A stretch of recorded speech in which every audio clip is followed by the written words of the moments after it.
Hello students, कैसे हैं आप लोग। तो बच्चों, हम लोग dissolution of partnership form chapter अपना कर रहे थे, जिसमें अभी तक हमने सीख लिया था कि कैसे डिसोल्यूशन के केस में बुक्स ऑफ अकाउंट्स को क्लोज किया जाता है। उसमें हमने एक स्पेसिफिक सिचुएशन भी कवर करी थी, जहां पे हमने एक गार्नर वर्सेस मदर रूल लगाना सीखा था in case of insolvency of partner, और एक हमने लास्ट क्लास में इंसॉल्वेंसी ऑफ ऑल पार्टनर्स भी कर लिया था। तो इतना हमारा टॉपिक मोर और लेस कंप्लीट हो गया था। अब आज जो हमें एक टॉपिक करना है, that is not related to closing of books of accounts. वो एक अलग ही टॉपिक है, लेकिन इंपॉर्टेंट है। अभी जो लेटेस्ट आरटीपी आई है फॉर जून 2024 एग्जाम्स, उसमें भी इसी टॉपिक में से क्वेश्चन डाला गया है। टॉपिक का नाम है पीसमील डिस्ट्रीब्यूशन। पीसमील डिस्ट्रीब्यूशन, ठीक है। तो इंपॉर्टेंट है लेकिन आसान है, डोंट वरी। तो आप हेडिंग अपने रजिस्टर्स में डाल सकते हैं, मतलब अगर आप मेरे साथ लिखते हैं तो आप बिल्कुल आराम से ये हेडिंग डाल दीजिए, पीसमील डिस्ट्रीब्यूशन। तो ये पीसमील डिस्ट्रीब्यूशन का मतलब क्या होता है इसमें लिखना, तो पहले मैं लिख लेता हूं। बेसिक बहुत ही छोटा सा इसका मीनिंग है, when assets are realised in installments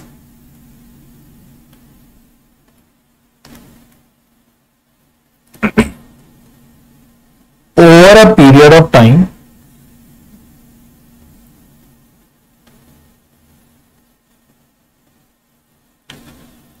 then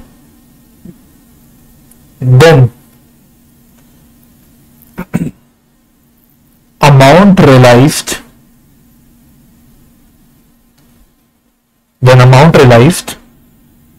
is distributed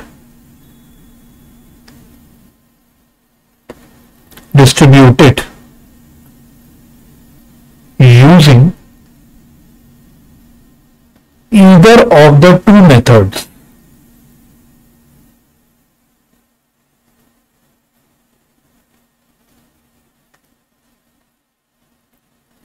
पहले मेथड का नाम होता है maximum loss method,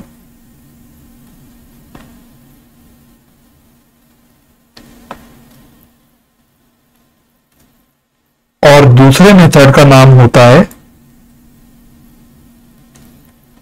highest relative capital method.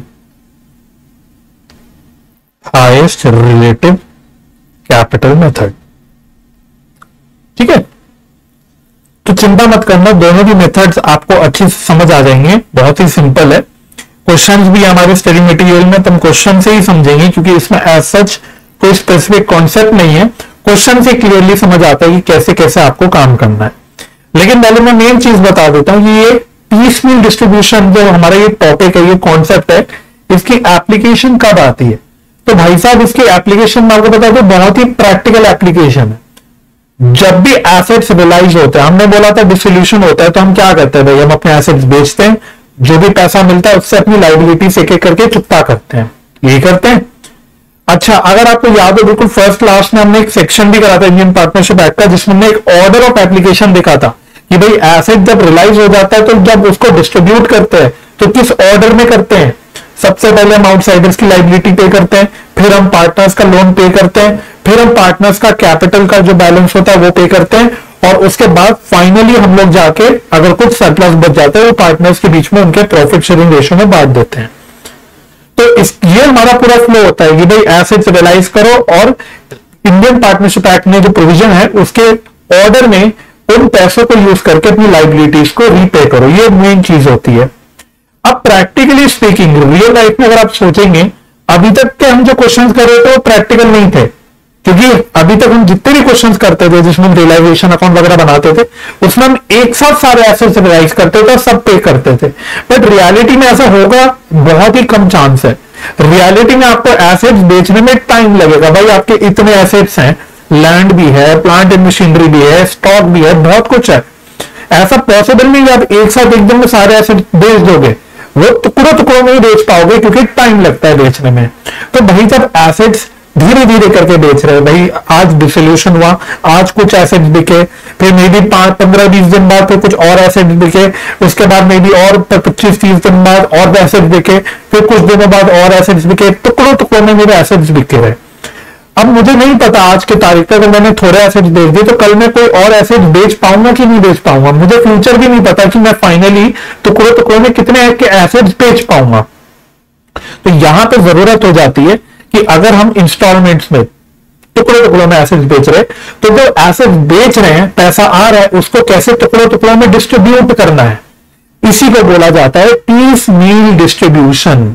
तो जब भी एसेट्स रियलाइज्ड होते हैं in installments over a period of time, कि भाई पहली किस्त में कुछ एसेट्स बिके, दूसरी किस्त में कुछ एसेट्स बिके एंड सो ऑन, तो आपको सही एक लॉजिकल वे में डिस्ट्रीब्यूशन करना होता है। जो भी पैसा आ रहा है टुकड़े टुकड़ों में, उसको सही ढंग से डिस्ट्रीब्यूट करना होता है इस तरह से कि इंडियन पार्टनरशिप एक्ट का कोई भी जो प्रोविजन है वो वायलेट ना हो, किसी भी पार्टी के साथ, किसी भी क्रेडिटर के साथ, किसी भी पार्टनर के साथ अन्याय ना हो। इस सब के हिसाब से आपको सही ढंग से इनको डिस्ट्रीब्यूट करना होता है और इसी डिस्ट्रीब्यूशन को बोल दिया जाता है पीस मील डिस्ट्रीब्यूशन। अब इसको डिस्ट्रीब्यूट करने के हमारे पास दो मेथड्स होते हैं। एक होता है मैक्सिमम लॉस मेथड, दूसरा होता है हाईएस्ट रिलेटिव कैपिटल मेथड। तो पहले मैं आपको कराऊंगा मैक्सिमम लॉस मेथड, ठीक है। तो फर्स्ट हेडिंग डाल देते हैं मैक्सिमम लॉस मेथड। इसमें मैं ज्यादा कॉन्सेप्चुअली कुछ लिखवाऊंगा नहीं, सीधा मैं आपको क्वेश्चन से ही सिखाऊंगा, बिकॉज ये जो टॉपिक है ये क्वेश्चन से ही समझ आता है भाई, क्योंकि इसमें ऐसा कोई कॉन्सेप्ट नहीं, कोई फॉर्मूला नहीं है, कोई अकाउंटिंग एंट्री नहीं है, कुछ नहीं है। तो यहां पे आपको क्वेश्चन से ही देखना पड़ता है कि हाँ इसमें हमें ऐसे ऐसे काम करना है, ठीक है। फिर भी हम मेन पॉइंट इसमें लिख लेते हैं, मेन कॉन्सेप्ट इसमें लिख लो आप।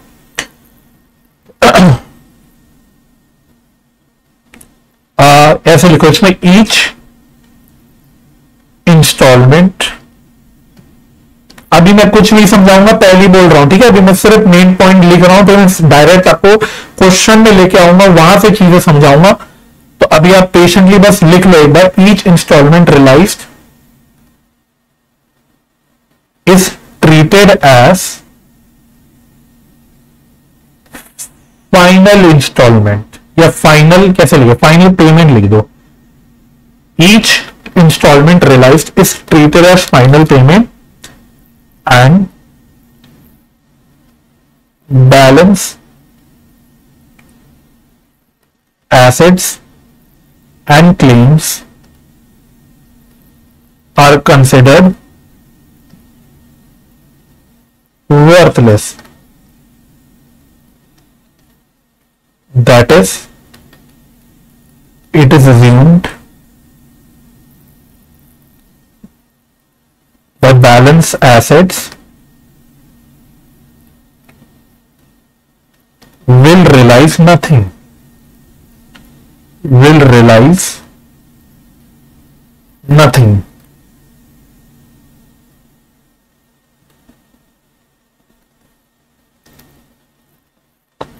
तो ये तो फर्स्ट एरो हो गया। दूसरा,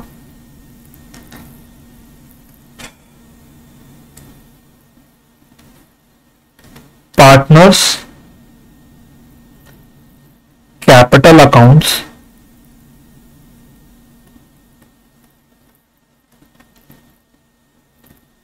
are adjusted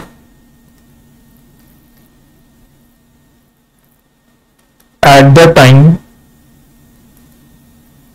of distribution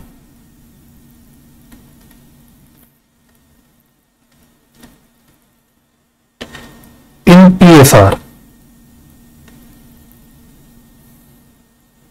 in PSR, in case of any deficiency, capital ratio is used to make the adjustment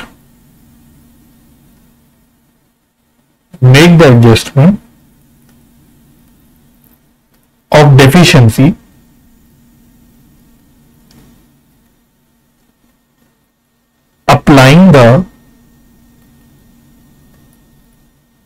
applying the rule of Garner versus Murray. कुछ नहीं समझ आएगा अभी आपको, कुछ नहीं समझ आएगा तो चिंता नहीं करना, ठीक है। तो ये इस टाइम लिखते वक्त ना मैं आपसे उम्मीद कर रहा हूं कि आप लिखते हुए कुछ समझ पाओगे, ना आपको ऐसी कोई उम्मीद रखने की आप खुद समझ लोगे, या ये लिखते हुए मैं आपको कुछ समझा दूंगा, पॉसिबल ही नहीं है। तो टेंशन मत लेना, जब मैं आपको क्वेश्चन कराऊंगा, क्वेश्चन करने के बाद मैं आपको खुद ही बोलूंगा, मैं नहीं खुद बताऊंगा, मैं बोलूंगा बेटा जाके खुद पढ़ लो जो आपने लिखा था ऊपर, आपको अपने आप लिंक हो जाएगा कि हाँ ये बात हमने यहां पे इस तरह से लिखी थी, ठीक है। उसके बाद जब आप एग्जाम से पहले रिवाइज करोगे तो उस टाइम आपको ऐसा होगा, क्योंकि आप कर चुके होगे, तो आप रिवाइज करते ही, रीड करते ही याद आ जाएगा आपको कि हाँ इसमें ये पॉइंट्स होते थे, ठीक है। तो फटाफट से ये लिखने के बाद आपको आ जाना है एक काफी इंपॉर्टेंट क्वेश्चन पे, इलस्ट्रेशन नंबर 7। इसी क्वेश्चन के माध्यम से मैं आपको ये सिखाऊंगा मैक्सिमम लॉस मेथड, ठीक है। इलस्ट्रेशन नंबर 7 जो कि है on page number 10.228, right. Important question है ये, conceptually very important question and exam के लिए भी इंपॉर्टेंट क्वेश्चन है, तो दोनों पॉइंट ऑफ व्यू से इंपॉर्टेंट है, राइट। चलो, तो मैक्सिमम लॉस मेथड पे वैसे मैं बता दूं 2 क्वेश्चन है आपके स्टडी मटेरियल में, लेकिन हाईएस्ट रिलेटेड कैपिटल मेथड पे एक ही क्वेश्चन है, तो कोई बात नहीं, मैं तीनों ही क्वेश्चन आपको क्लास में कवर कराऊंगा, तो चिंता की कोई दिक्कत मतलब बात ही नहीं है। तो इलस्ट्रेशन नंबर 7 क्या कहता है, पढ़ना इसको एक बार। The following is the balance sheet of ABC on 31 December 2022 when they decided to dissolve the partnership. तो 31 दिसंबर 2022 की बैलेंस शीट आपको दे रखी है, नजर मार लो बैलेंस शीट में, क्रेडिटर्स हैं, और साथ साथ में आपको कुछ इंपॉर्टेंट पॉइंट्स मतलब बताता रहूंगा, कोई भी चीज से रिलेटेड तो आपको ध्यान रखना है। क्रेडिटर्स हमारे आउटसाइड लाइबिलिटीज होती हैं, आई होप ये बात आपको पता होगा। फिर एज लोन है यानी पार्टनर्स लोन है, तो वैसे तो देखो पार्टनर्स लोन को भी एक प्रकार से आउटसाइड लाइबिलिटी माना जाता है, लेकिन जब सीक्वेंस में आता है, जब पेमेंट करने की बारी आती है, तो पहला नंबर, पहली प्रेफरेंस मिलती है आउटसाइड लाइबिलिटीज क्रेडिटर्स को, दूसरी प्रेफरेंस मिलती है पार्टनर के लोन को। आपको याद होगा बिल्कुल फर्स्ट लेक्चर में हमने एप्लीकेशन ऑफ एसेट के ऊपर एक बात करी थी, तो उसमें हमने जो सीक्वेंस पढ़ी थी, उस सीक्वेंस में पहली प्रेफरेंस क्रेडिटर्स को मिलती है आउटसाइड लाइबिलिटीज को, जिसमें पार्टनर का स्पाउस का लोन भी इंक्लूडेड होता है, ये भी ध्यान रखना क्योंकि ये भी अगले क्वेश्चन में आएगा पॉइंट। और दूसरा पे नंबर आता है पार्टनर के लोन का, बात समझ में आ गई। और तीसरे नंबर पे आती है बारी इसकी कैपिटल की। तो देखो यहाँ पे हमने नंबरिंग कर ली, पहले कि क्रेडिटर्स का नंबर आएगा जब भी पेमेंट की बात करेंगे, दूसरा ए का लोन मतलब पार्टनर का लोन आएगा, और तीसरे नंबर पे आएगा कैपिटल पार्टनर्स के, तीनों पार्टनर्स के कैपिटल। बात समझ आ गई। अच्छा, पता दिक्कत कहां आती है, एक्चुअली आपको मैक्सिमम लॉस मेथड लगाना पड़ता क्यों है, कब लगाना पड़ता है, किस पर्पस के लिए लगाना पड़ता है। क्रेडिटर और ए के लोन को देने में आपको कोई दिक्कत नहीं आएगी, भाई साफ साफ दिख रहा है क्रेडिटर को 2000 देने, ए के लोन पे 5000 देने। दिक्कत आती है कि भाई अगर कम पैसा रियलाइज हुआ तो अगला नंबर कैपिटल्स का है, लेकिन ABC तीनों के अलग अलग कैपिटल है, सब कुछ अलग अलग है, इनका PSR अलग है। तो भाई अगर कम ही पैसा रियलाइज हो रहा है, जैसे अगर आप यहाँ पे तीनों के कैपिटल का टोटल करोगे तो कितना आ रहा है, 33 और 9 आई थिंक 42 आ रहा है। मैं बोलता हूं फाइनली अमाउंट रियलाइज जो हुआ इनको पे करने के बाद, बात समझना, मैं आपका बेस बनाने की कोशिश कर रहा हूं क्वेश्चन पढ़ते पढ़ते। फाइनली क्रेडिटर की हमने लाइबिलिटी पे कर दी, वो पे हो भी जाएगी सवाल में, ए के लोन भी रीपे हो जाएगा सवाल में। दिक्कत आएगी ये रीपे करने के बाद अब पार्टनर्स को 42,000 देने हैं। अब ये 42,000 किस्तों में आएंगे, वो भी प्रॉब्लम क्या होगी, मानो 42 की जगह 40 ही आए, बाकी एसेट्स 40 पे बिके, तो हम पूरी 42,000 का रीपेमेंट कैपिटल का नहीं कर पाए। तो अब ये 40,000 में ए के कितने कैपिटल रीपे होगा, बी का कितना होगा, सी का कितना होगा, ये कैसे पता लगेगा। बात समझ आ रही है भाई, पूरा 42 कर पा रहे होते तो फिर तो बात ही खत्म, तो कॉन्सेप्ट ही राइज नहीं होगा कि भाई ए के 15 दे दो, बी के 18 दे दो, सी के 9 दे दो, काम खत्म। लेकिन ऐसा होगा ही तो नहीं कि भाई पूरा 42 हम दे नहीं पाएंगे, तीनों पार्टनर का पूरा कैपिटल रीपे कर ही नहीं पाएंगे। तो ए को कितना देंगे, बी को कितना देंगे, सी को कितना देंगे। आपका दिमाग बोलेगा सर जितना पैसा आ रहा है उसको प्रॉफिट शेयरिंग रेशियो में डिस्ट्रीब्यूट कर दो, कुछ बच्चे कहेंगे सर जितना पैसा आ रहा है उसको कैपिटल रेशियो में डिस्ट्रीब्यूट कर दो, बट चीजें इतनी सिंपल नहीं होती। बात समझ आ रही? तो यही करने के लिए, ये जो मैं आपको बोल रहा हूं, यही करने के लिए आपके दो मेथड्स हैं, एक है मैक्सिमम लॉस मेथड, एक है हाईएस्ट रिलेटिव कैपिटल मेथड। इस सवाल में अभी हम सीखेंगे मैक्सिमम लॉस मेथड। ठीक है, तो एसेट्स में सन्ड्री एसेट्स है और कैश है 500 रुपए। भाई कैश तो प्योर कैश है, इसको रियलाइज करने की बात नहीं होगी, बाकी एसेट्स आपके किस्तों में रियलाइज होंगे। तो अगली लाइन में देख लो, नीचे कहता है the assets realise the following sums in instalments. क्या क्या? अब देखो टुकड़े टुकड़ों में रियलाइज हो रहे हैं। हमारे सन्ड्री एसेट्स है कितने के? अगर आप टोटल अपने एसेट्स देखोगे, हमारे टोटल एसेट्स है 48,500 के। हमारे बड़े क्वेश्चंस में जिसमें हम बुक्स क्लोज करते हैं उसमें पूरा ही वो रियलाइजेशन एक साथ बता देता है कि भाई इतने अमाउंट रियलाइज हुए। लेकिन यहां देखो क्या हो रहा है, वो कह रहा है कि भाई देखो पहली किस्त में इतना रियलाइज हुआ, दूसरी किस्त में इतना रियलाइज हुआ, तीसरी किस्त में इतना रियलाइज हुआ, चौथी में इतना हुआ, पांचवें में इतना हुआ। तो किस्तों में हमें एसेट्स रियलाइज हुए। फर्स्ट रियलाइजेशन के टाइम मुझे नहीं पता था कि भाई मेरी सेकंड इंस्टॉलमेंट में कितना एसेट रियलाइज होगा। सेकंड रियलाइजेशन में मुझे नहीं पता था कि भाई तीसरे किस्त में मुझे कितना रियलाइज होगा। बात समझ आ रही? ये प्रॉब्लम आती है। भाई मुझे फ्यूचर नहीं पता कि आज मेरे स्टॉक बिक गए, कल मेरी लैंड बिकेगी कि नहीं बिकेगी, कितने में बिकेगी, या मेरा कोई दूसरा एसेट बिकेगा कि नहीं बिकेगा, कितने पे बिकेगा, ये मुझे पता नहीं होता। वही प्रॉब्लम आ जाती है। इसलिए हमें प्रॉपर एक सिस्टमैटिक वे में डिस्ट्रीब्यूशन करना होता है। समझ आ रही? अच्छा, अगर आप अब नोट करोगे बच्चों, एक उसने लास्ट 5वीं इंस्टॉलमेंट में लिखा 20,100 और उसके नीचे ये 1 का कुछ उसने हेडर लगा रखा है और उसका रेफरेंस उसने यहां दिया है। लेकिन अभी उसको जरा रीड मत करना, पहले आप नीचे की लाइन पढ़ो कि उसने नीचे कहानी में क्या बोला है। उसने बोला है the expenses of realisation were expected to be 500 रुपए बट अल्टीमेटली अमाउंटेड टू ₹400। कह रहा है कि स्टार्टिंग में हमको लगा था कि हमारे रियलाइजेशन के खर्चे होंगे 500 रुपए के, लेकिन फाइनली ये खर्चे 400 के ही हुए। तो कहीं ना कहीं 100 रुपए की खर्चों की बचत होगी। ये मेरी मानसिक बचत होगी कि मैंने पहले सोचा था 500 रुपए का खर्चा होगा, लेकिन अल्टीमेटली हुआ 100 रुपए का खर्चा। ठीक है, अब इसी को लेकर वो कह रहा है कि लास्ट इंस्टॉलमेंट में 20,100 रुपए है, लेकिन उसमें उसने बोला है कि include saving in expense of 100 rupees. ये जो 100 रुपए की एक सेविंग हो गई, ये इंक्लूड करके 20,100 है। अब ये ऐसा क्यों है, मैं आपको क्वेश्चन करते वक्त समझाऊंगा, आपको वहां समझ आएगा कि इसका आपको मतलब क्यों ये जानना जरूरी कि 20,100 में 100 रुपए की सेविंग इंक्लूडेड है। ये क्वेश्चन करते वक्त समझ आ जाएगा।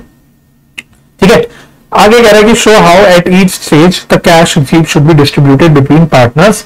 उनका PSR 2:1 है। उसने बताना चाहिए था कि भाई यहां पे आपको maximum possible loss method use करना है। ठीक है, तो उसने बताना चाहिए था, नहीं बताया कोई दिक्कत नहीं, हम अपने आप लगा लेंगे। ठीक है, एग्जाम में बताएगा। चलो, तो ये जो क्वेश्चन है भाई साहब, पहली बात उसमें ना ही आपको रियलाइजेशन अकाउंट बनाना है, ना ही कैपिटल अकाउंट बनाना है, ना ही कैश अकाउंट बनाना है, कुछ नहीं बनाना। आपको खाली मैक्सिमम लॉस मेथड यूज करके डिस्ट्रीब्यूशन दिखाना है। ठीक है, तो अब स्टेप बाय स्टेप जैसे जैसे मैं कहूं मेरे साथ साथ करना है, मेरे साथ साथ समझना है, हाथ से लिख के जरूर करना। मैं आपसे रिक्वेस्ट करूंगा। कई बच्चे सोचते हैं हम बस देख लेंगे, सुन लेंगे, हमें समझ आ जाएगा। समझ आ जाता है, लेकिन 2 दिन बाद आप खुद करने बैठोगे नहीं कर पाओगे। इसलिए जरूरी है आप मेरे साथ साथ अभी हाथ से करना। तो देखो, मैं एक स्टेटमेंट बनाऊंगा, पहले देखो कैसी स्टेटमेंट बनानी है आपको। Statement showing distribution of cash. Statement showing distribution of cash. ठीक है, आओ तो देखो, सबसे पहले आपको यहां लिखना है पर्टिकुलर्स। पहले आप देख लो, फिर आप बनाना। पहले आपको लिखना है पर्टिकुलर्स, फिर आपको लिखना है रियलाइजेशन। ठीक है, फिर आपको लिखना है रियलाइजेशन। अब आपको जिस सीक्वेंस में हम पेमेंट करते हैं, जो मैं बार बार आपको याद दिला रहा हूं, उस सीक्वेंस में आपको चीजें लिखनी है। जैसे पहले अगर आप हमें क्वेश्चन के हिसाब से लिखना, मतलब ऐसे नहीं, क्वेश्चन के हिसाब से। मैंने बोला सबसे पहला नंबर किसका आएगा पेमेंट करते वक्त, सबसे पहला प्रेफरेंस किसको देंगे, क्रेडिटर्स को देंगे। तो सबसे पहले आप लिख लो क्रेडिटर्स। ठीक है, उसके बाद अगला नंबर किसका आएगा, अगला नंबर आएगा पार्टनर के लोन का, यानी ए के लोन का। तो इसलिए अगले नंबर पे आप लिख दो ए का लोन। और लास्ट नंबर किसका आएगा, लास्ट नंबर आएगा आपके पार्टनर्स के कैपिटल का। ठीक है, अभी यहां बस पार्टनर्स कैपिटल लिख लो।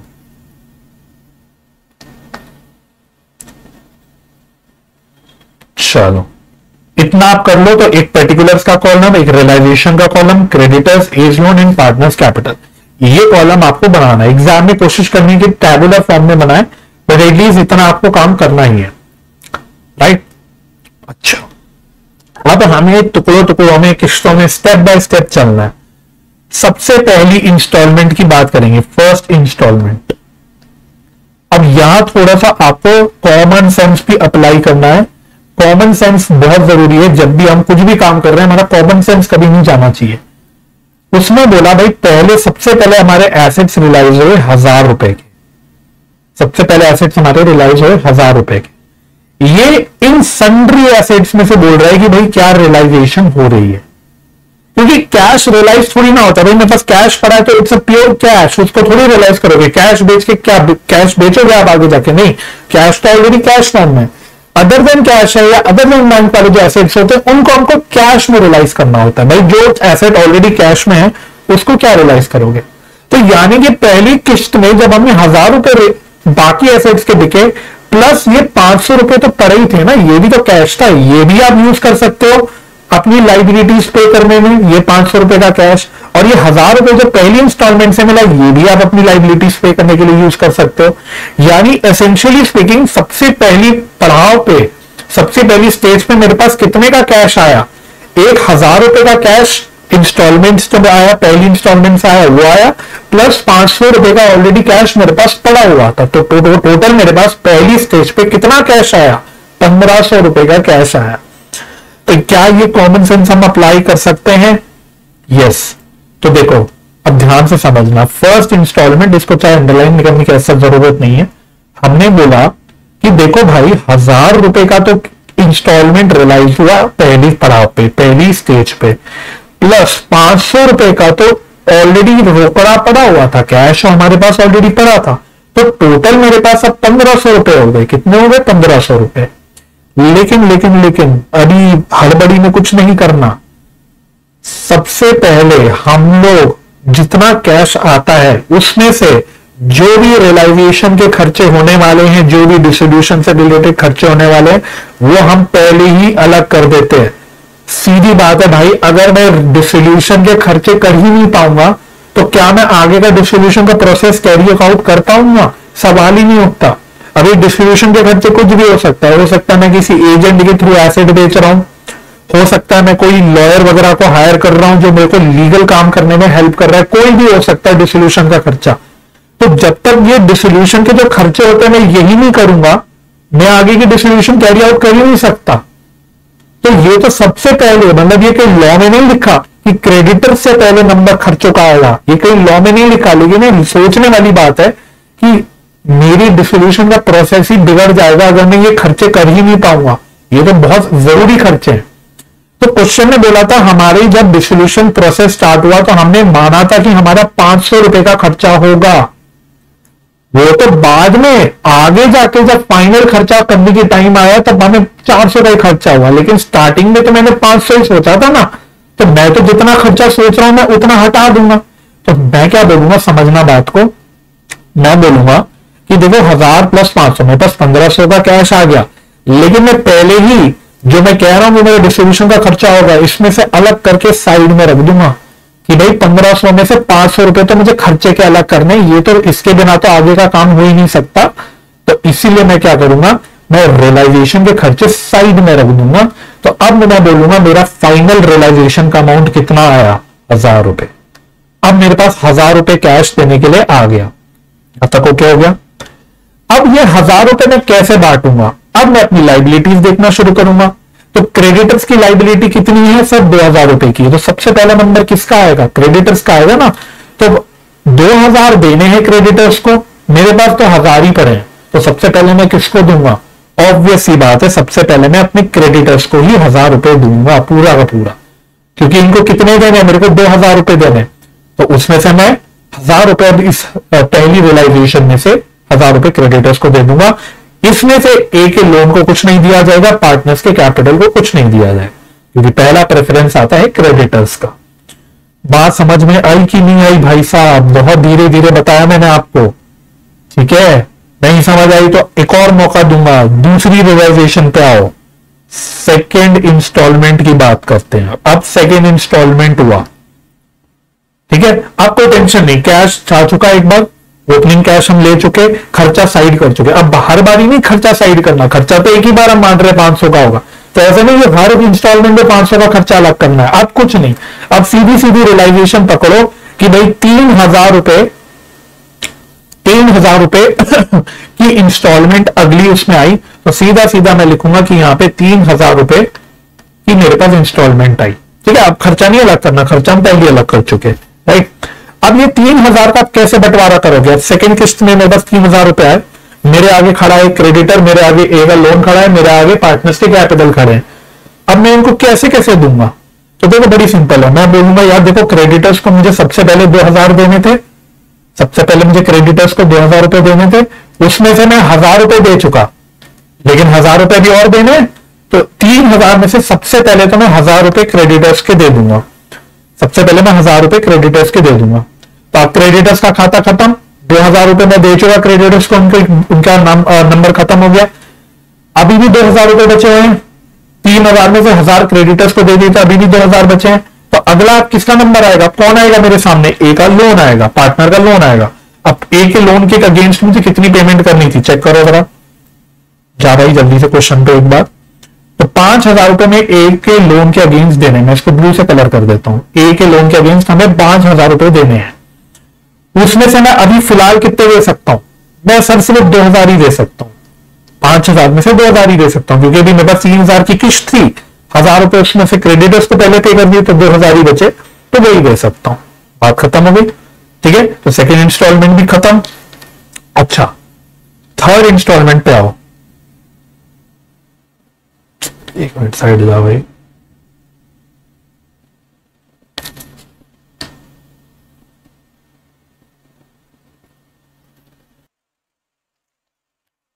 थर्ड इंस्टॉलमेंट पे जाते हैं फटाफट से।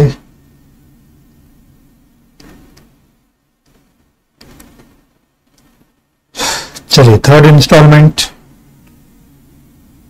तो थर्ड इंस्टॉलमेंट कितने की आई थी भाई? थर्ड इंस्टॉलमेंट आई थी, थोड़ा सा मैं यहां से पेन हटा देता हूं, 3,900 की हमारी थर्ड इंस्टॉलमेंट है, 3,900 रुपीज की।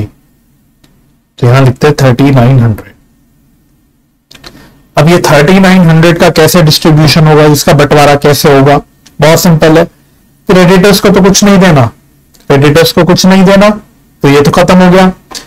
अब ए लोन, ए का जो लोन है उसके अगेंस्ट कितना देना है? टोटल 5,000 रुपीज का लोन था, उसमें से ये 2,000 रुपीज में ऑलरेडी पे कर चुका, बच गया हमारा कितना लोन? 3,000 रुपए का। तो सबसे पहले मैं ए का लोन रीपे करूंगा 3,000 रुपए का, ठीक है। तो 3,900 में से मैंने ए का लोन 3,000 रुपए का रीपे कर दिया। अभी भी बच गए, कितने बच गए? 900 रुपए बच गए। अब 900 रुपए बच गए, ये किसके पास जाएंगे? ये पार्टनर्स कैपिटल में जाएंगे, तो रिमेनिंग हम दे देंगे पार्टनर्स कैपिटल। अब दिक्कत देखो क्या आएगी? दिक्कत आएगी कि हमारे क्वेश्चन में 3 पार्टनर्स है एबीसी, तो अब ये 900 रुपए जब मैं बोल रहा हूं यहां पे कि पार्टनर्स के कैपिटल में जाएंगे, तो सवाल वही है कितना मैं किस पार्टनर को दूंगा, इसमें से ए को कितना जाएगा, बी को कितना जाएगा, सी को कितना जाएगा, ये दिक्कत की बात है। तो ये वर्किंग हम आगे जाके करेंगे, लेकिन फिलहाल बस इतना कह रहे कि 900 रुपए हम पार्टनर्स के कैपिटल के अगेंस्ट पे करेंगे, क्योंकि क्रेडिटर्स पे हो चुके और ए का लोन भी पे हो चुका, ठीक है जी। चलो ये भी डन हो गया। चलो वापस इधर, फोर्थ इंस्टॉलमेंट,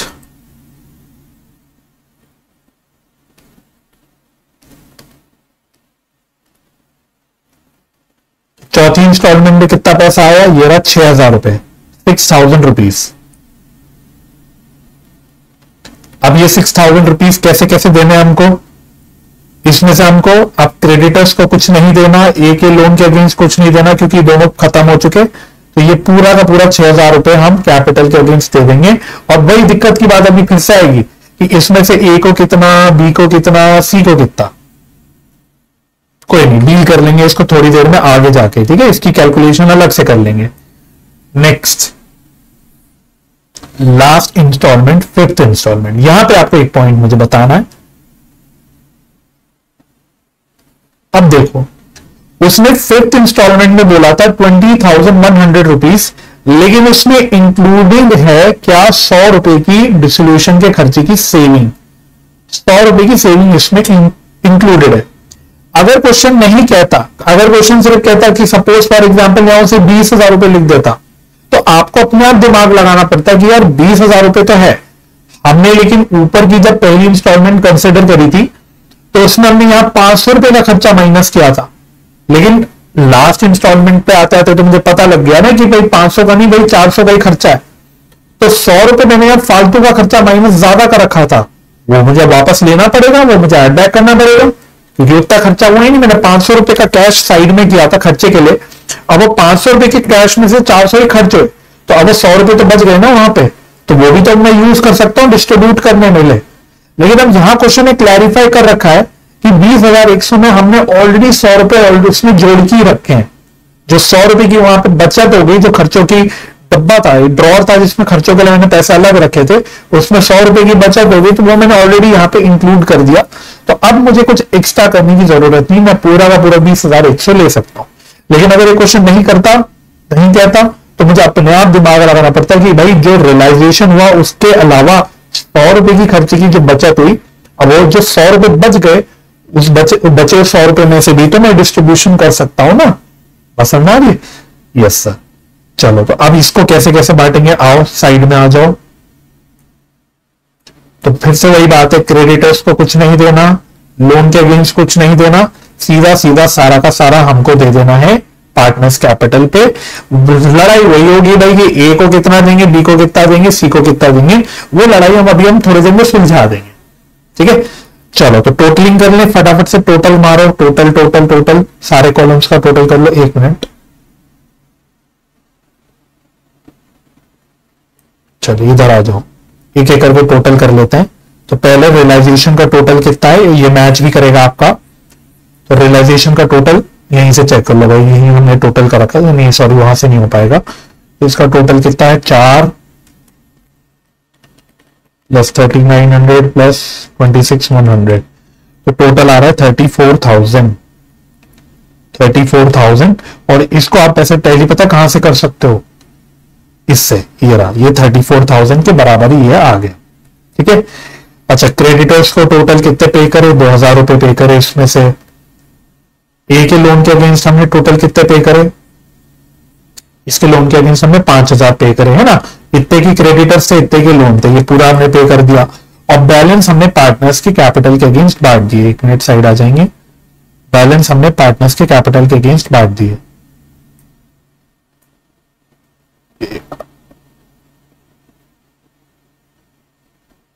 एक मिनट देना बच्चों, जरा थोड़ा सा दिक्कत हो रही है कुछ साइड आने में। चलिए, तो इसका टोटल कितना हो गया 6900 प्लस 20,100, तो इसका टोटल आ रहा है 27,000। तो इतना हमने कैपिटल में बांट दिया। अब 27,000 में से ए को कितना दिया, बी को कितना दिया, सी को कितना दिया, ये अभी मुझे पता नहीं, उसके लिए मैं नीचे आ जाता हूं। चलिए नीचे आएंगे, तो इसको आप वर्किंग में भी दिखा सकते हो, नहीं तो इसको एक अलग कैलकुलेशन के तौर पे दिखा सकते हो।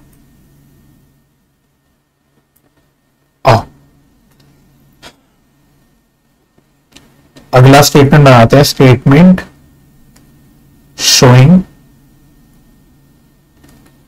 डिस्ट्रीब्यूशन ऑफ कैश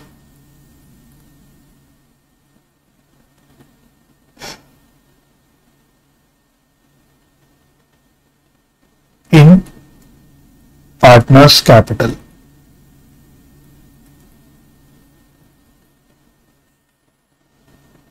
ठीक है जी, तो इसमें भी वैसे कॉलम बनाएंगे, एक कॉलम बनाना पर्टिकुलर्स का,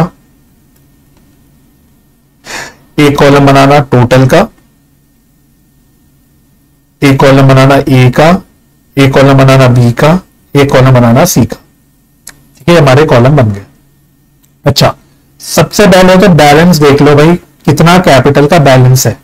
एबीसी का कैपिटल का बैलेंस कितना कितना है, कितने कितने दिन है, 15, 18 और 9, 15, 18 और 9।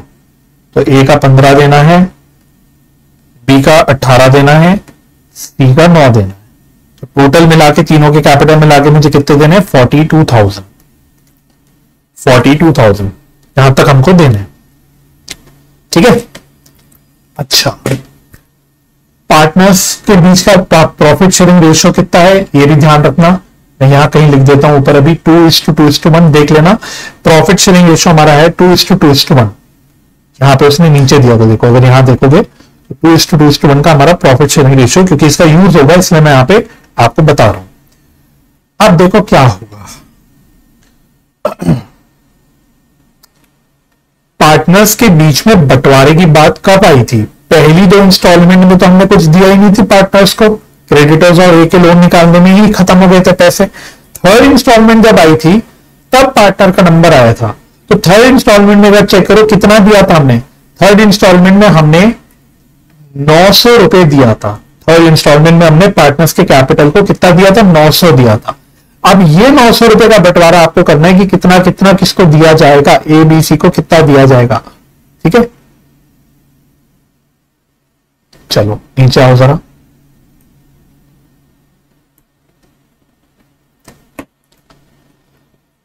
अब देखो थर्ड इंस्टॉलमेंट में हमें 900 रुपए देने हैं। थर्ड इंस्टॉलमेंट में ऐसे लिख देता हूं, यहां पे हमें 900 रुपए देने हैं। अब हम देखो यहां पे क्या करते हैं, हम मन में बोलते हैं भाई देखो, हम बोलते हैं कि यार देखो ये 900 रुपए आने के बाद हम मानते हैं कि अब फ्यूचर में कोई भी एसेट और रियलाइज नहीं होगा, यही मेरा फाइनल रियलाइजेशन है। तो मैं बोलता हूं यार वैसे तो इन रियलिटी आगे भी रियलाइज हुए पैसे, लेकिन हम मानते हैं कि यार मान लो ये 900 रुपए आने के बाद अगर कुछ भी और पैसा नहीं आया, कोई भी और रियलाइजेशन नहीं हुई, तो what will be the maximum loss जो पार्टनर्स को बियर करना पड़ेगा। समझ आ रही बात? तो यहां पे देखो मैं लिखता हूं maximum possible loss, maximum possible loss if this is the last instalment, if third instalment is the last instalment, ऐसे लिख दो, if third instalment is the last installment।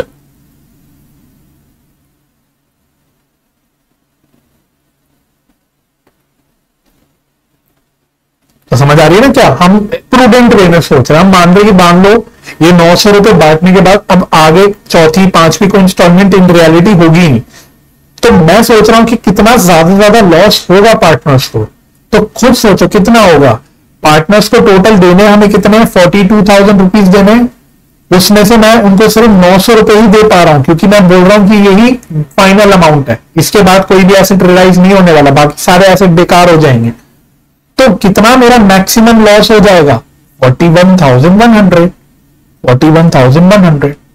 अब इसको हम लोग बांट देंगे पार्टनर्स के बीच में। देखो इसको हम पार्टनर्स के बीच में बांट देंगे उनके प्रॉफिट शेयरिंग रेशियो यानी 2:2:1। भाई लॉस है ना, तो लॉस कैसे बांटोगे? पीएसआर में तो बांटोगे। तो जरा फटाफट से बांट देते हैं इसको। देखो इसको गया 16,440, बी को कितना गया? इतना ही जाएगा ना 16,440, और सी को कितना जाएगा? सी को जाएगा 8,220। अब जरा ये बांटने के बाद नेट में कितना अमाउंट बच गया ये चेक करना जरा।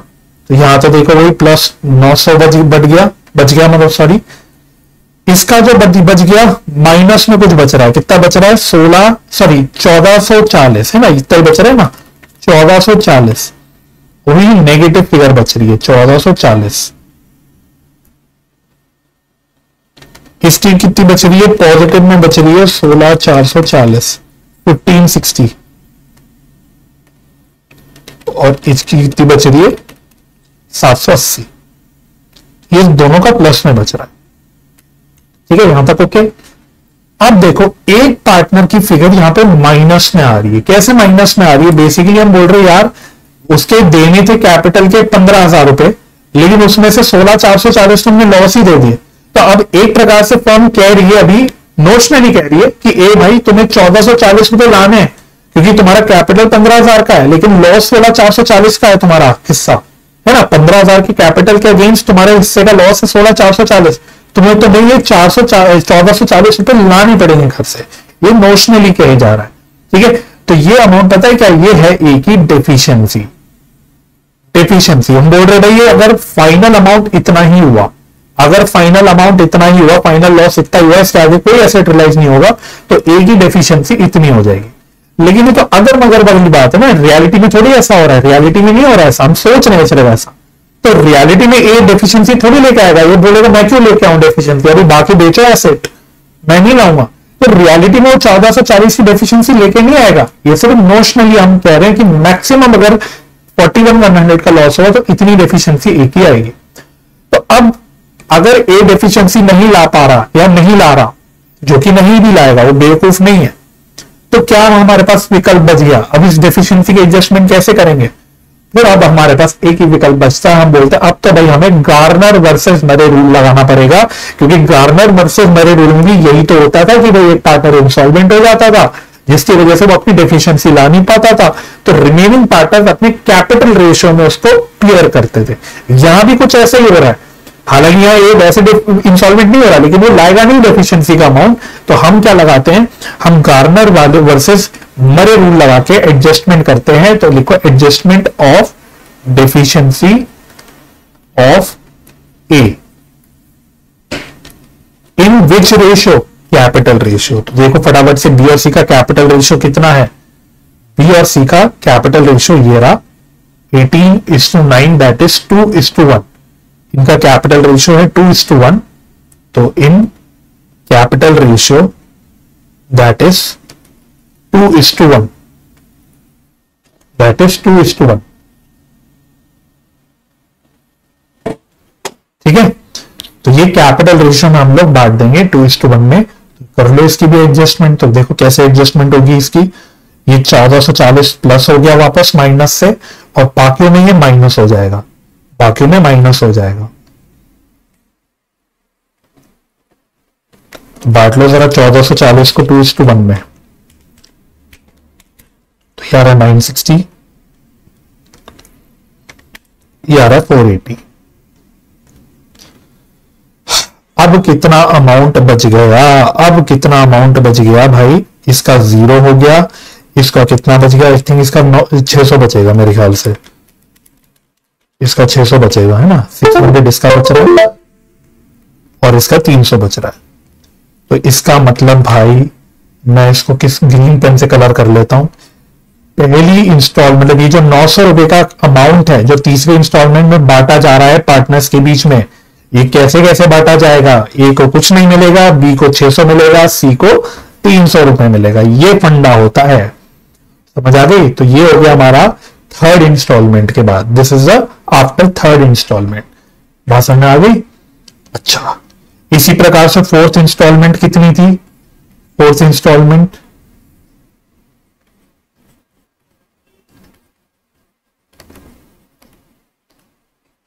तो देखो फोर्थ इंस्टॉलमेंट कितनी है, उससे पहले बैलेंस देख लो, बैलेंस कितना बच गया, इसके बाद बैलेंस कितना बच गया। अब एबीसी को कितना देना है, तो ए को पहले 15,000 देने थे, उसमें से हमने कुछ भी नहीं दिए, तो इस तीसरी इंस्टॉलमेंट में से हमने बेचारे को कुछ नहीं दिया, तो अभी भी ये कितने पैसे लेके खड़ा हुआ, मतलब कितने पैसे मांगेगा मुझसे, अभी भी ये 15,000 मांगेगा। बी की बात करो, बी को 18,000 देने थे, उसमें से 600 दे दिए, तो कितने और देने अभी 17,400। और सी की बात करो, सी को हमें 9,000 देने थे, उसमें से 300 दे दिए, तो अभी भी और कितने देने 8,700। तो this is balance after third instalment, after third instalment, third instalment के बाद इतना बैलेंस मेरा बच रहा है अभी भी पार्टनर्स का। चलो अब फोर्थ इंस्टॉलमेंट में कितना पैसा आया जो पार्टनर्स में बीच में हमने बांटा, ऊपर की टेबल में देख लेना, पूरा का पूरा 6,000 रुपीज हमने पार्टनर्स के बीच में बांट दिया था, 6,000। तो अब ये 6,000 रुपीज हमको बांटने हैं अगेन पार्टनर्स के बीच में।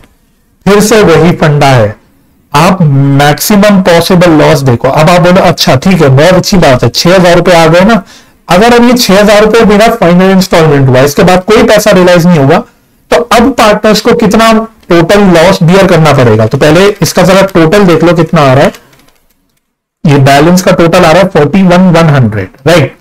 तो अब मैं बोल रहा हूं अगर 6,000 ही मेरा फाइनल अमाउंट है, यही लास्ट पैसा होगा, इसके बाद कोई और पैसा नहीं रियलाइज होगा, तो अब पार्टनर्स को कितना बियर करना पड़ेगा, 41,100 में से 6,000 रुपए रियलाइज हो गए, तो बैलेंस ऑफ पार्टनर्स का लॉस ही लॉस होगा, दैट इज 35,100। 35,100 का लॉस ही लॉस होगा। और इस लॉस को अब फिर से वही करना है, पार्टनर्स के बीच में उनके पीएसआर में बांट देना है। तो कितना कितना आया, इसका 14,040 आया, इसका भी 14,040 आया, और इसका कितना आया, इसका आया 7,020। लो जी, तो अब कितना बैलेंस बच गया, कितना बैलेंस बच गया, तो इसका हो गया प्लस 6,000, ये तो बचेगा ही। और बाकी पार्टनर्स का कितना कितना बच गया, 960, 1740 माइनस 14,0, ये बच गया 3360, और 8700 माइनस 7020, ये बच गया 1680। तो देखो अब यहां पे किसी भी पार्टनर का जो नेट अमाउंट है वो माइनस में नहीं आया। अब किसी भी पार्टनर का अमाउंट माइनस में नहीं आया, तो इसलिए अब यहां पे डेफिशिएंसी की कोई बात नहीं हुई। तो अब यहां गार्नर वर्सेस मरे लगाने की जरूरत नहीं है, बिकॉज किसी की डेफिशिएंसी आई नहीं। तो अब यही मेरा फाइनल डिस्ट्रीब्यूशन हो गया कि 6,000 रुपए कैसे कैसे डिस्ट्रीब्यूट करे। जो अगली किस्त के 6,000 है, 960 ए को मिले, मैं ग्रीन से कलर करता रहूंगा, 3360 बी को मिले, और 1680 सी को मिले। बात समझ आ गई? ठीक है, यहां तक ओके हो गया। अच्छा, ये लेने के बाद तो अब बैलेंस कितना बच गया, अब कितना कितना बैलेंस बच गया देखो, तो 41,100 देना था, उसमें से 6,000 दे दिया टोटल, तो बैलेंस बच गया 35,100। इंडिविजुअली पार्टनर्स का क्या बैलेंस बचा, तो अब इससे देखते रहे ना, ये मेरा पिछला बैलेंस था, तो 15,000 में से 960 दे दिए मैंने, तो बच गया 14,040। 14,040। इसी प्रकार से 17,400 बी का बैलेंस था, उसमें से 3360 दे दिए, तो 17,400 माइनस 3360, ये भी बच गया 14,040। फिर 8700 में से 1680 दे दिए, तो कितना बचा, 7020। लो जी, ये बैलेंस अमाउंट बच गया पार्टनर्स का। ठीक है, इसका टोटल भी चेक कर लेते हैं। बिल्कुल सही, यहां तक ओके हो गया। ठीक है, अब मेरी लास्ट इंस्टॉलमेंट आ गई, फिफ्थ इंस्टॉलमेंट। फिफ्थ इंस्टॉलमेंट कितने रुपए की है, फिफ्थ इंस्टॉलमेंट थी मेरी 20,100 की, 20,100 की थी। तो फिर से वही है, अगर फिफ्थ इंस्टॉलमेंट मेरी 20,100 की है, तो अब मैक्सिमम लॉस कितना हो गया, 35,100 टोटल देने हैं। मैं लिख देता हूं maximum loss, maximum possible loss. ठीक है, समझ आ रहा है ना इस मेथड का नाम मैक्सिमम लॉस क्यों, क्योंकि हम मैक्सिमम देखे जा रहे हैं हर किस्त के बाद कि कितना लॉस हो रहा है पार्टनर्स को, राइट। तो 35,100 अब हमें देने हैं, उसमें से 20,100 आया, तो अब बैलेंस लॉस हो गया, कितना हो गया, तो सर लॉस हो रहा है 15,000 का, 15,000 का। ठीक है, बांट दो इसको पार्टनर्स के बीच में, तो कितना कितना बढ़ गया, 6 6 3 6 6 3। ठीक है, ये पार्टनर्स में बांट दिया हमने।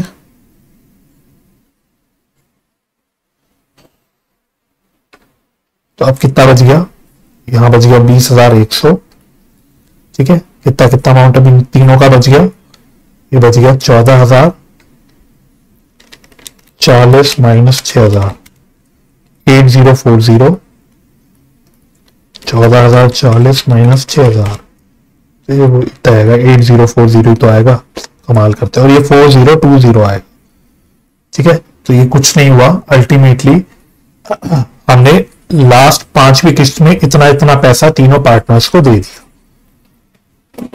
ठीक है, तो एक बार चेक कर लो, फर्स्ट तीसरी किस्त में हमने इतना इतना दिया, ग्रीन से मैंने कलर कर रखा है, चौथी किस्त में इतना इतना दिया, 5वीं में इतना इतना दिया।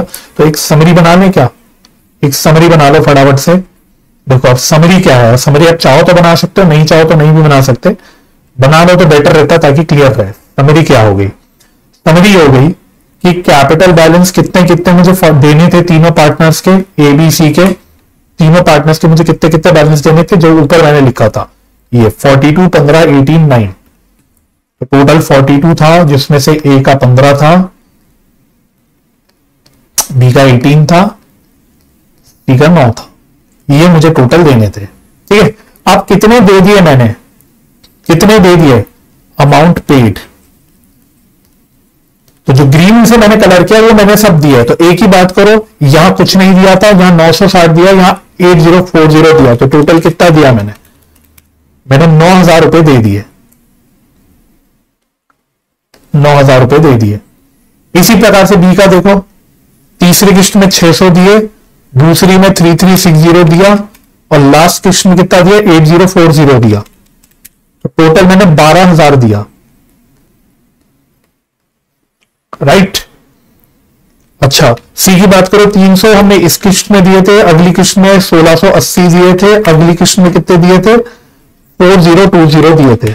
तो टोटल इसको भी हमने कितने दिए 6,000 दिए। तो टोटल मैंने कितने दिए, जरा सबका टोटल देख लेना, 21 और 6 27। तो ये फिगर जरा टैली कर सकते हैं क्या हम लोग, ये 27,000 की फिगर एक बार टैली कर लो। कहां से टैली करोगे, आओ ऊपर आओ, जो सबसे पहली टेबल मैंने बनाई थी उसमें जरा कैपिटल के अगेंस्ट मैंने टोटल कितना दिया उसका चेक कर लो। जरा आप इधर आओगे, एक मिनट आना,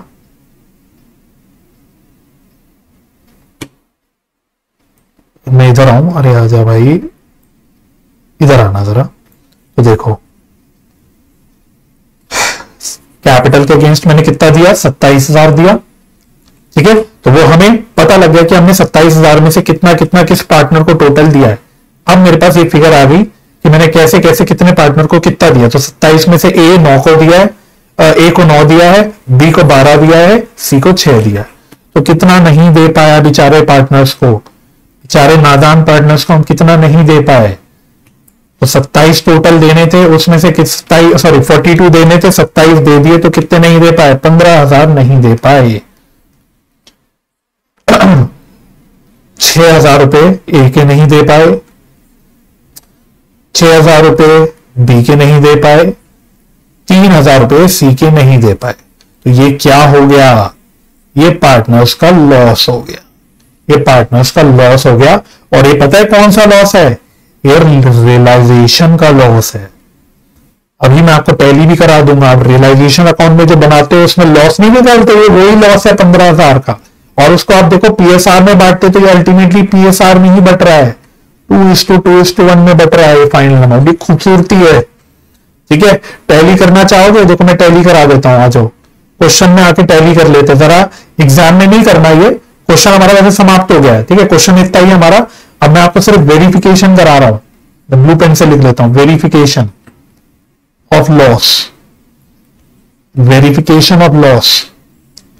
तो जरा आप ऐसी रफ में रियलाइजेशन अकाउंट बना के चेक करना, जैसे आप बनाते आते हो हर सवाल में, उसमें आप रियलाइजेशन अकाउंट बनाओगे तो आपका इतना ही लॉस निकल के आएगा जितना हमने अभी यहां पे निकाला इस ऊपर की टेबल पे।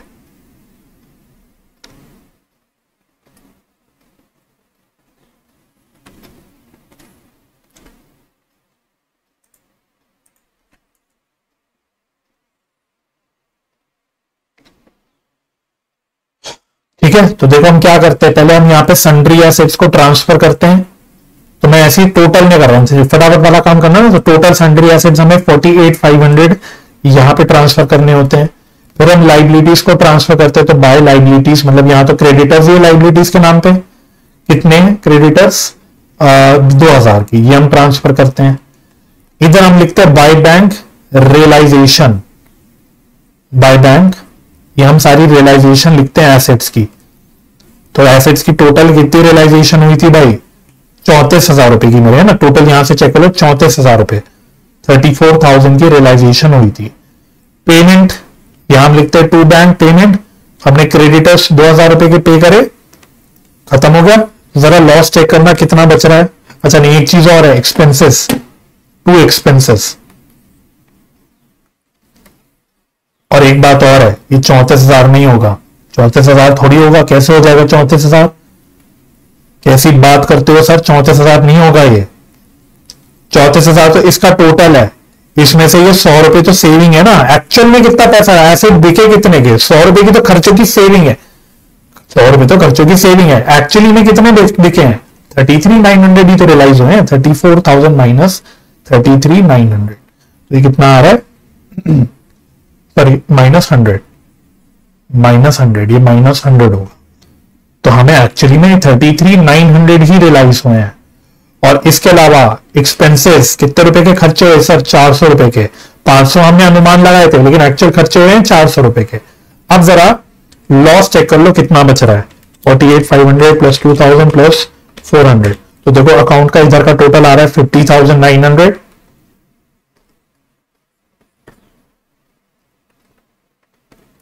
इसमें से -2,000 -33,900, तो देखो कितना लॉस बच रहा है? 15,000 का ही लॉस बच रहा है बाय लॉस। ठीक है, ये आपको एग्जाम में नहीं करना, not in exam, not for exam. Exam में अपना टाइम मत वेस्ट करना ये काम करके, ये मैं सिर्फ आपको दिखा रहा हूं। ठीक है, तो आप देखो नॉर्मली अगर रियलाइजेशन अकाउंट बनाओगे, इसी को रियलाइजेशन अकाउंट में डालोगे तो आपका 15,000 का ही लॉस आएगा। ठीक है, लेकिन इस सवाल में मतलब इस वैरायटी में हमारा ये पर्पस ही नहीं होता। हमारा तो पर्पस होता है पीसमेल डिस्ट्रीब्यूशन करना, कि भाई किस्तों में पैसा आ रहा है तो किस पार्टनर को कितना मिलेगा, किस क्रेडिटर को कितना मिलेगा, मतलब इस तरह से डिस्ट्रीब्यूट करना हमारा काम होता है। ये हमें एक्चुअली में करना होता है। ये तो बस ऐसी है, बस हमने चेक कर लिया कि हाँ लॉस इतना ही आना चाहिए। ठीक है, तो एग्जाम में बिल्कुल भी मत करना। राइट, तो आई होप अब आपको मैक्सिमम लॉस मेथड समझ आया होगा। एक क्वेश्चन मैं आपको और दिखाता हूं, चलो इलस्ट्रेशन नंबर 6 देखना जरा फटाफट से। इलस्ट्रेशन नंबर 6 क्या कहता है, ये देखो। A, B and C are partners sharing profits and losses in the ratio of 5:3:2. Their capitals were 9,600, 6,000 and 8,400 respectively. ठीक है, तो ये देखो कैपिटल दे रखा है। अच्छा, अब आपको कुछ आफ्टर पेइंग क्रेडिटर्स और liabilities and assets of firm were, तो कह रहे क्रेडिटर्स को हमने ऑलरेडी पे कर दिया। आफ्टर पेइंग क्रेडिटर्स मतलब ऐसा मान लो कि कुछ कैश हमारे पास पड़ा होगा, उसमें से हमने क्रेडिटर्स को पे कर दिया, तो वो कैश भी खत्म, क्रेडिटर्स भी खत्म। तो आप नोट करना, लाइबिलिटीज में क्रेडिटर्स नहीं आ रहे, एसेट्स में कुछ कैश वगैरह नहीं आ रहा। बस समझ आ रही? तो उसने एक काम आपका पहले आसान कर लिया।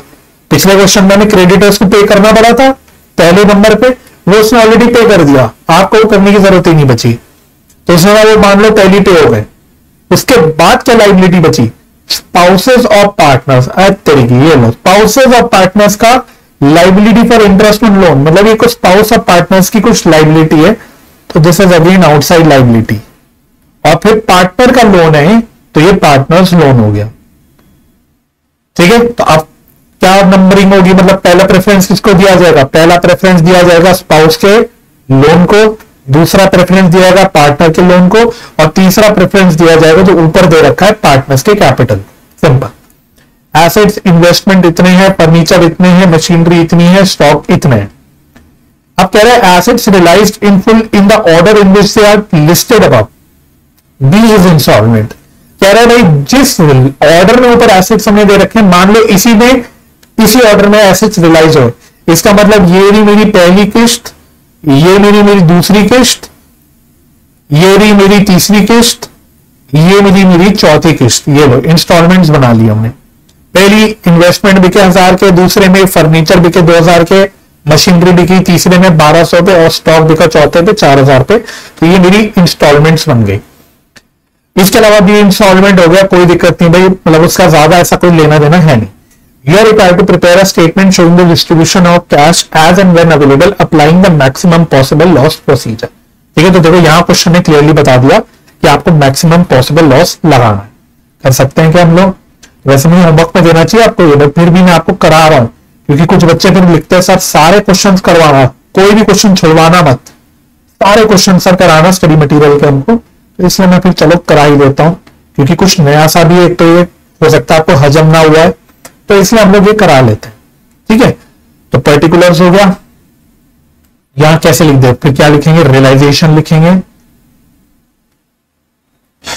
ठीक है, अब लाइबिलिटीज में क्या क्या लिखोगे? Outstanding interest, outstanding interest on spouse loan. फिर इधर लिखना outstanding interest on partners loan.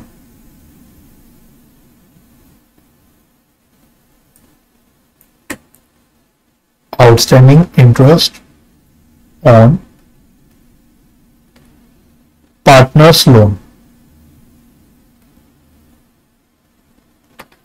आएगा पार्टनर्स कैपिटल।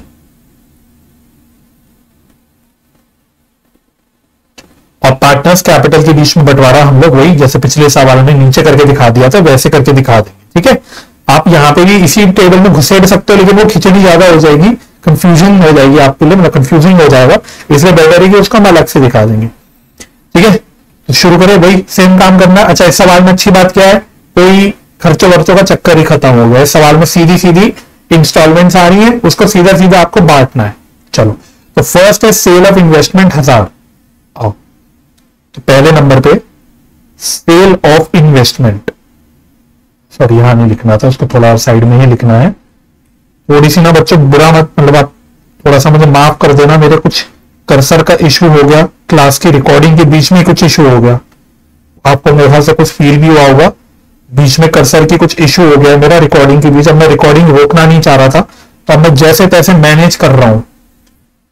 रियल लाइफ में बहुत स्ट्रगल्स है बच्चों, धीरे धीरे आपको समझ आएगा, आपको लगेगा कि हम एग्जाम पास कर जाएंगे, हमारी स्ट्रगल खत्म, ऐसा होता नहीं, स्ट्रगल कभी नहीं खत्म होते।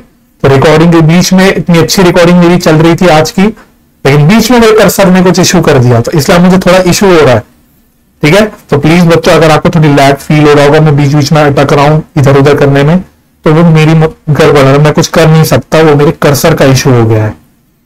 ठीक है, चलो एनीवे नो प्रॉब्लम, मतलब प्रॉब्लम्स लाइफ में आती रहती हैं, रुकना नहीं कभी, हमें आगे बढ़ते चलना है।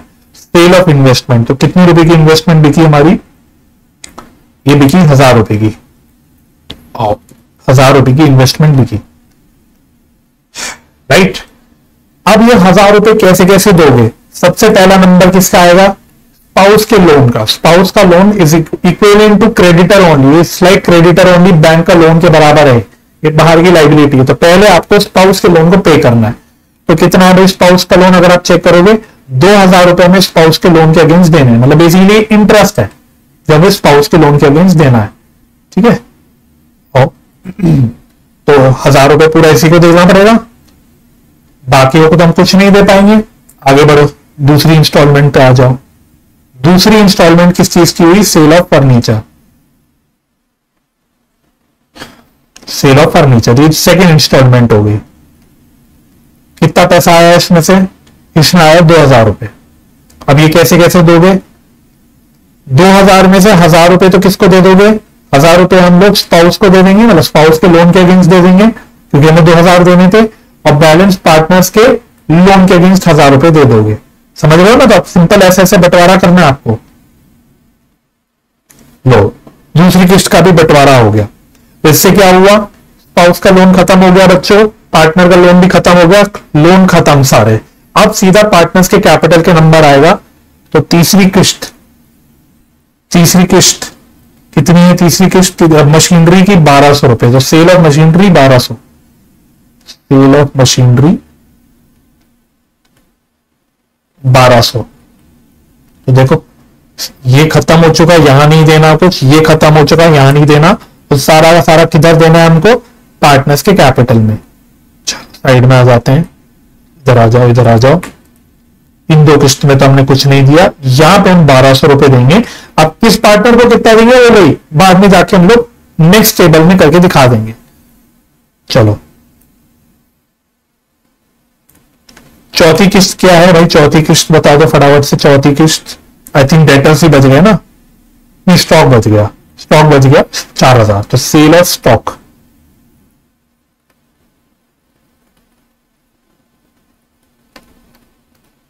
राइट, तो फिर वही बात है, इधर नहीं कुछ, इधर कुछ नहीं, सारा का सारा हम ये यूज कर लेंगे टू रीपे कैपिटल, इससे हम लोग कैपिटल रीपे कर देंगे। इधर आ जाओ, 4000। चलो अब टोटल कर लो सारे कॉलम्स का, इसका टोटल हो गया 5200, इसका टोटल हो गया 1000, इसका टोटल हो गया 2000, तो टोटल अमाउंट कितना आया हमारा, 8200 रियलाइज हुआ।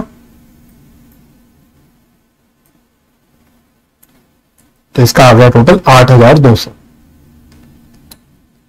लो ठीक है, यहां तक हो गया। अब नेक्स्ट स्टेटमेंट हम दिखाएंगे कैपिटल की रीपेमेंट की, statement showing distribution of cash in partners capital.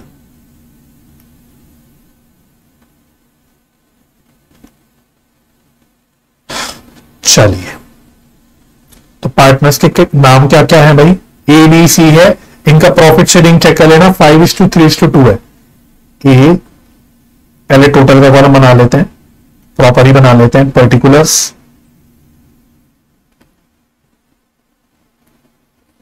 Total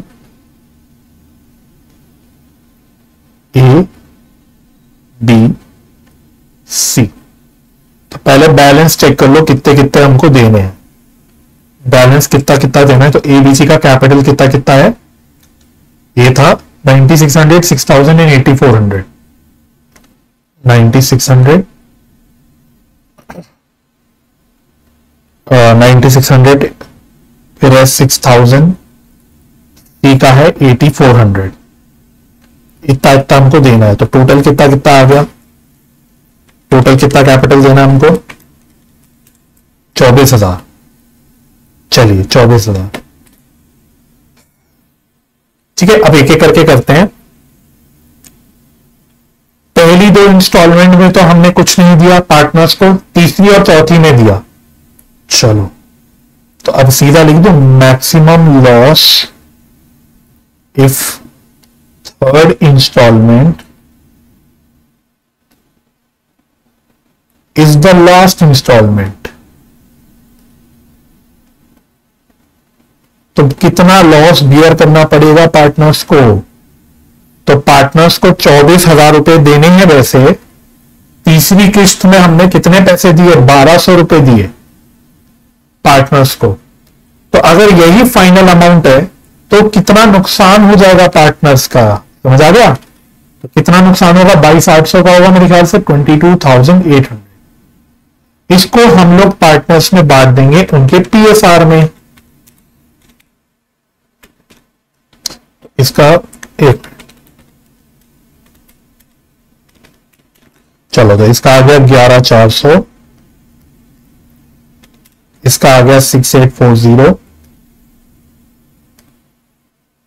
इसका आ गया 4,560। लो जी, काम खत्म। 4,560, ठीक है। चलो, तो नेट अमाउंट कितना बच गया? ये करने के बाद नेट क्या फिगर बच गई? ये तो वही बच गई 1200 की। 9600 माइनस 11,400, 1800 नेगेटिव फिगर। ओहो, 1800 नेगेटिव फिगर। इसकी 840 अगेन नेगेटिव फिगर। अच्छा, और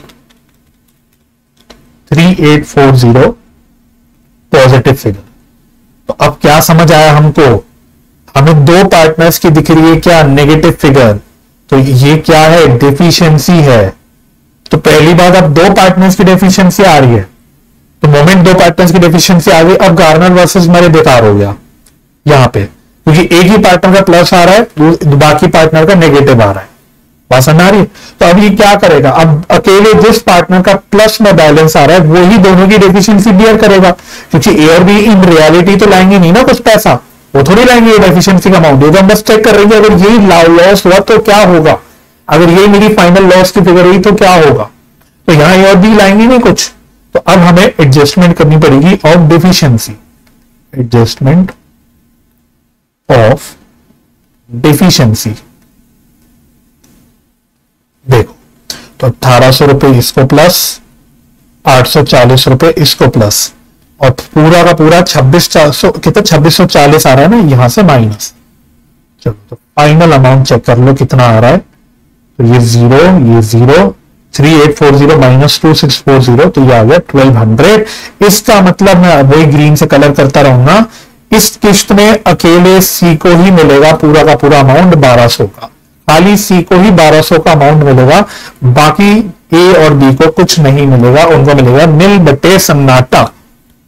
ठीक है, यस, क्लियर होगा? सिंपल है ना, तो कुछ करना थोड़ी है ज्यादा, थोड़ा एलर्टली काम करना है, दैट्स इट। अब ये करने के बाद क्या बैलेंस बच गया सर? बैलेंस चेक कर लीजिए, बैलेंस कितना बच गया। तो ए का अभी भी 9600 है, बी का अभी भी 6000 ही है, ओरिजिनल जितना था, क्योंकि उनको अभी तो कुछ मिला ही नहीं, लेकिन सी का था 8,400, उसमें से 1,200 मिल गया, तो इसका कितना बच गया 7,200 मेरे ख्याल से, 7,200 इसका बैलेंस बच गया। तक ओके हो गया, 8,400, हाँ 7,200 बच गया, ठीक है, यहां तक ओके है। अब अगली इंस्टॉलमेंट क्या है, अगली इंस्टॉलमेंट जो लास्ट है सेल ऑफ स्टॉक की, तो मैक्सिमम लॉस इफ, कौन सी इंस्टॉलमेंट थी, फोर्थ थी, है ना, fourth instalment is the last instalment.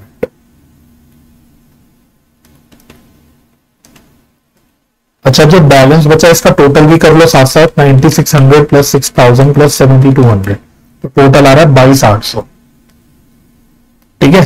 तो अब अगर यही मेरा लास्ट इंस्टॉलमेंट हुआ, जो कि वैसे हो भी रहा है, कितना अमाउंट आया उससे 4,000 रुपीज, तो कितने का लॉस हो गया 4,000 रुपीज, तो 22,800 अभी और देने हैं, 4,000 रुपीज का अमाउंट मिल गया, रियलाइज हो गया, तो बैलेंस मेरा सारा का सारा लॉस हो गया, जो कि आ रहा है 18,800।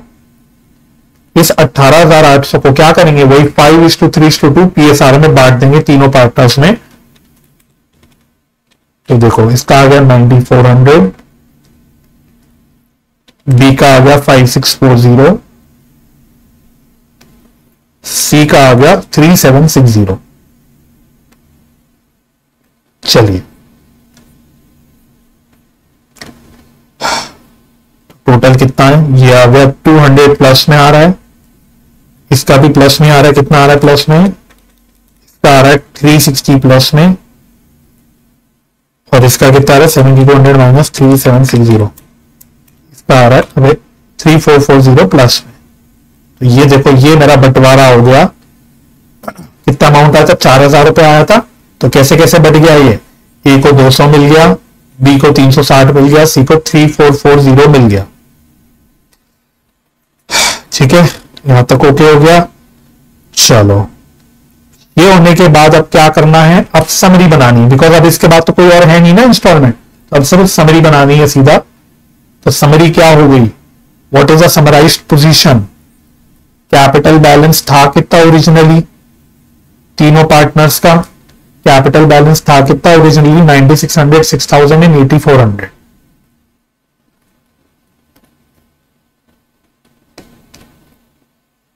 ओरिजिनली इतना कैपिटल बैलेंसेस था, है ना, तीनों पार्टनर्स के थे, टोटल था 24,000, टोटल थे 24,000, इसमें से कितना अमाउंट पे कर दिया, लेस अमाउंट पेड, तो अब जो ग्रीन से कलर किया ये अमाउंट पे करा, तो ए बेचारे को तो सिर्फ 200 पे करा, बी बेचारे को कितना पे करा है, उसको भी सिर्फ 360 ही पे करा, और सी को कितना पे करा, ये टोटल कर लो 1,200 इसमें था प्लस 3,440 इसमें था 4,640।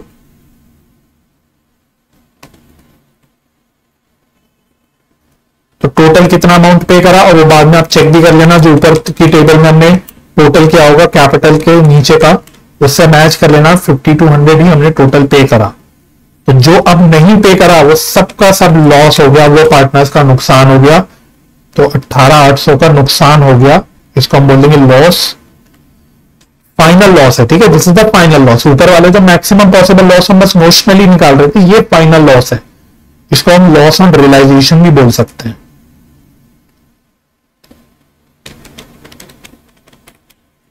फाइव 640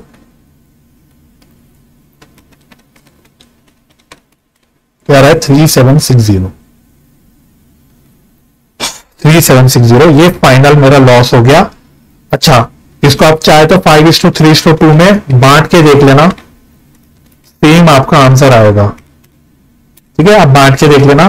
तो ये लॉस है बेसिकली, जो बढ़ गया है तीनों पार्टनर्स में, ये 5:3:2 में बढ़ गया है, तो this is the final loss, ठीक है। तो ये आपकी फाइनल टेबल बनानी थी, इतना ही आपको इस सवाल में करना था। अच्छा कुछ बच्चे बोलेंगे सर इसकी भी लॉस की वर्किंग करके आप दिखाओ, रियलाइजेशन अकाउंट बना के सर दिखाओ, वेरिफिकेशन करके दिखाओ सर लॉस की। तो उसके लिए मुझे आपको थोड़ा सा आपका दिमाग खोलना पड़ेगा। क्यों खोलना पड़ेगा, अगर आप ऐसे देखोगे सवाल में तो आपको दिखेगा सर जितने के एसेट्स थे उतने तो बिक गए, यहाँ पे लॉस तो दिख ही नहीं रहा कुछ रियलाइजेशन अकाउंट का। तो सर लॉस क्या होगा? तो इसमें ना थोड़ी वेरिफिकेशन करनी ट्रिकी है। रीजन बीइंग क्वेश्चन ने ओरिजिनली बोला था कि भाई आफ्टर पेइंग क्रेडिटर्स, मतलब कुछ क्रेडिटर्स थे जिनको हमने पे कर दिया। अब वो कितने क्रेडिटर्स थे, कितना पे करा, ये तो हमें मालूम नहीं है। फिर भी अगर आप देखोगे, मैं फिर भी बोलूं, मैं वो क्रेडिटर्स को इग्नोर करके जरा बैलेंस शीट बनाऊं तो जरा चेक करना। एक ऐसी मैं यहां बैलेंस शीट बनाता हूं तो देखो कैपिटल्स एबीसी के कैपिटल्स थे, टोटल कितने थे, टोटल हमने यहीं कर रखा था ना, पार्टनर्स के टोटल कैपिटल है 24,000 रुपए के। तो आपको ऊपर बैलेंस शीट प्रॉपर दे थोड़ी रखी है, पहले मुझे इसको बैलेंस शीट में कन्वर्ट करना पड़ेगा। तो पार्टनर्स कैपिटल 24,000। अच्छा, पार्टनर्स लोन कितना है? पार्टनर्स लोन है 1,000 रुपए का, और पार्टनर के स्पाउस का लोन है, वैसे वो इंटरेस्ट है लेकिन मैं शॉर्ट में बस लिख रहा हूं, बार बार इंटरेस्ट लिख के मैं टाइम वेस्ट नहीं करना चाह रहा, तो शॉर्ट में बस लिख रहा हूं, ये 2,000 है। तो बैलेंस शीट का टोटल कितना हो गया? बैलेंस शीट का टोटल अगर चेक करेंगे तो 25 और 27, शायद 27 आ रहा है ना। अब एसेट्स क्या क्या दे रखे हैं आपको? इसमें 4 एसेट्स दे रखे हैं। इन्वेस्टमेंट 1,000 रुपए, फर्नीचर 2,000, मशीनरी 1,200, स्टॉक 4,000। ठीक है, मैं दोबारा बोल रहा हूं, जो क्रेडिटर्स भी थे, कुछ कैश था ओरिजिनली, कुछ क्रेडिटर्स थे, मैं ऑलरेडी वो पे कर चुका हूं। कुछ कैश था या जो भी था मुझे पता नहीं, लेकिन मैं ऑलरेडी कुछ अमाउंट क्रेडिटर्स को पे कर चुका हूं। तो अभी भी वैसे पूरी बैलेंस शीट नहीं है, तो मैं क्रेडिटर्स पे कर चुका, तो उनको मैं हटा के बैलेंस बता रहा हूं। तो मैं लिख देता हूं balance sheet after paying creditors, ऐसे लिख देते हैं क्लैरिटी के लिए, आफ्टर पेइंग क्रेडिटर्स, क्योंकि वो मुझे मालूम नहीं ना कितने क्रेडिटर्स थे, कितना पे किया, क्या किया, कुछ मुझे पोजीशन ओरिजिनल नहीं पता। तो अभी भी अगर आप नोट करोगे बैलेंस शीट टैली नहीं होगी, अभी भी आपको यहां पे कुछ बैलेंस बच के आएगा। 27,000 माइनस 3,000 माइनस 1,200 माइनस 4,000। तो अगर आप नोट करोगे यहां कुछ 18,800 का कुछ अभी भी बैलेंस बच रहा है। तो कुछ इसका मतलब अभी भी अदर एसेट्स हैं अदर देन अबव 4 एसेट्स, तो ये बच रहे हैं 18,800 के। ठीक है, अब ये वाले एसेट्स तो रियलाइज हो गए, क्वेश्चन ने बोल दिया था, इन्हीं को लेकर हमने काम नहीं किया, लेकिन ये 18,800 के जो एसेट्स हैं वो रियलाइज नहीं हुए। तो दैट मींस अल्टीमेटली मुझे रियलाइजेशन अकाउंट बनाने का टाइम वेस्ट करने की जरूरत ही नहीं है, बाकी कोई खर्चे बर्चे तो है नहीं, तो यही मेरा लॉस हो गया भाई। 18,800 के एसेट्स हैं जो रियलाइज नहीं हो पाए, बैलेंस कुछ एसेट्स हैं मुझे नहीं पता वो कौन से हैं, बट हैं जो रियलाइज नहीं हो पाए, तो यही मेरा अब रियलाइजेशन का लॉस हो गया। तो अगर आप अपने आंसर में देखोगे तो यही हमारा लॉस आया भी था 18,800 का, ये 18,800 का हमारा लॉस आया भी था। तो ये क्या होगा, ये मैं मान रहा हूं, मतलब I am just interpreting, I am just trying to assume कि भाई कुछ 18,800 के और एसेट्स थे जो रियलाइज नहीं हुए, तो ये सारा का सारा नुकसान हो गया। चाहो तो रियलाइजेशन अकाउंट बना के टाइम वेस्ट कर लेना, मुझे कोई प्रॉब्लम नहीं, मैं बना नहीं रहा। तो यही आपकी वेरिफिकेशन यहां से होगी। ठीक है, हालांकि मैंने आपको क्या बोला, आपको ये वेरिफिकेशन करने की जरूरत बिल्कुल भी नहीं है। क्यों? क्योंकि भाई उसके नंबर थोड़ी है, उसके नंबर नहीं है, आपको ये मेन काम करना है। आप चाहे तो कैलसी पे फटाफट से कर लेना एग्जाम में, मतलब करते वक्त, ताकि आपको श्योरिटी हो जाए कि आपका फाइनल आंसर सही आया है। ठीक है जी, चलो तो आज इतना ही करना था हमको। अगले लेक्चर में हम फिर अपना नेक्स्ट मेथड जो है हाईएस्ट रिलेटिव कैपिटल मेथड वो भी कर लेंगे, और एक क्वेश्चन एलएलपी का डिसोल्यूशन का है वो भी मैं उसी में कवर कर लूंगा, उससे रिलेटेड जो भी बात है वहीं पे कर लेंगे। तो नेक्स्ट लेक्चर में we will try our best to finish this chapter. इस मेथड को तब तक आप अच्छे से रिवाइज कर लेना। तो मिलेंगे अगले लेक्चर में बच्चों।